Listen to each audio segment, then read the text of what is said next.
Alright, good morning and welcome to this week's video. So this week is pretty much near week 6 of lockdown, so we're still indoors. Today we're going to be taking a look at planning the trip and giving you some hints and tips that can help you with your planning of your hiking, wild camping excursion.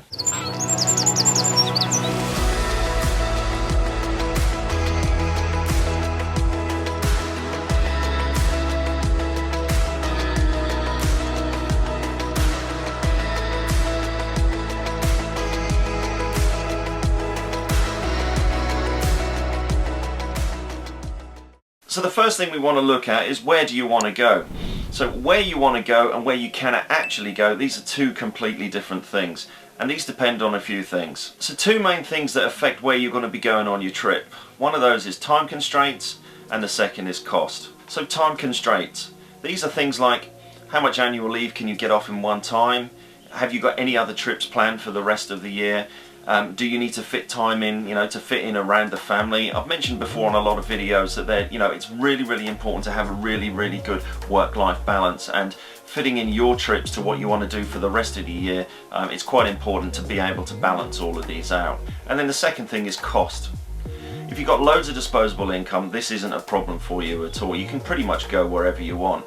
But unfortunately, like most of us all here, we are limited by money, so we have to give ourselves a budget. Once you've got a budget, you can pretty much work out an area in where you can actually travel. Once you've got an area, you can then work out where you're going to go and how you're going to get there. So the first thing I do once I've got an area is I'll work out a location, a country or an area of, like if it's my own country in the UK, of where I want to go.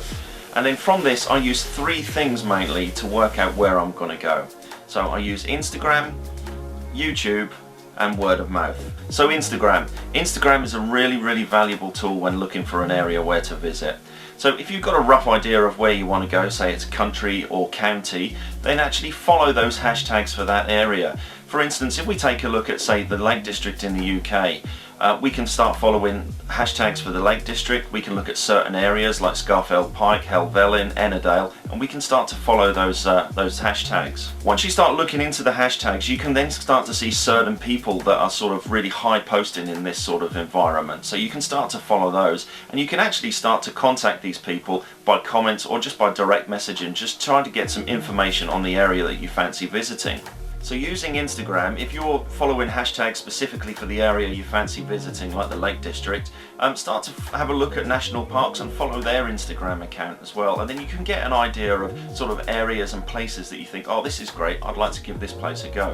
Another thing with Instagram and also with YouTube as well is if you're interested in sort of researching on a specific area in a different country, use Google Translate to actually translate things like hiking, wild camping and things, and start to put those in the search as well, and then you'll get a more wider sort of scope.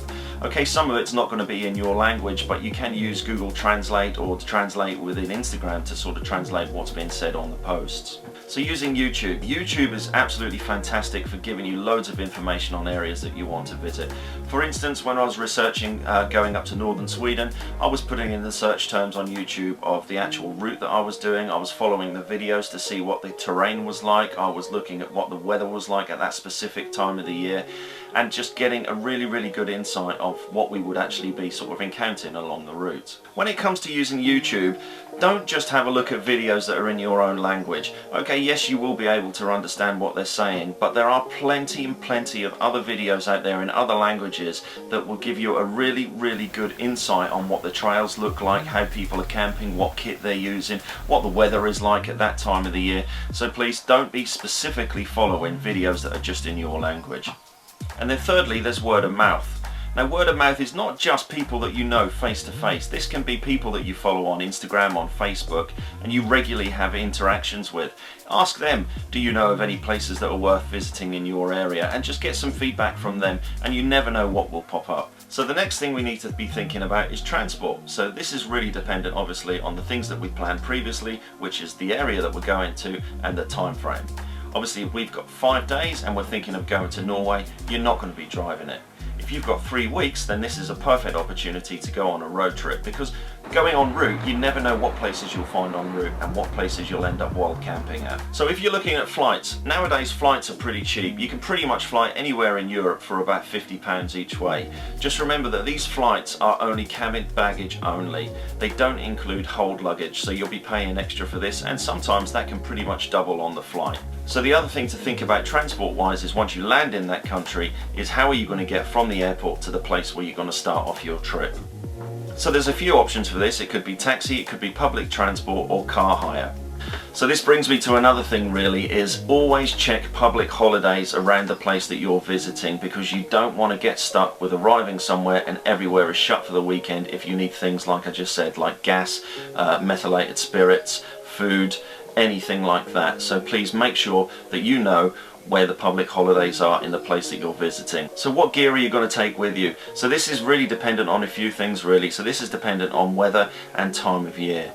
So get on the internet and actually research what the mean rainfall is, what the mean sunlight is, what the mean temperature is, and just sort of plan what gear you're going to take for any eventuality for that time of year. So another important thing to be doing is pre-trip research. So this is on certain shops that you need to use, so things like outdoor shops, so if you need to collect gas or any other types of fuel or food and things like this, so that you actually know where you're going to be going to, you know the times that they're open, and then of course, as just mentioned, are they open over public holidays. So that basically wraps it up for today guys. So that's just a few hints and tips on planning your next adventure. If you haven't subscribed to the channel, please hit the subscribe button just here, and as always there's a couple of videos for you to take a look at. Next week we're going to be taking a look at my gear loadout for my up and coming trip, lockdown permitting, out to Tiresta, just south of Stockholm. We'll see you then.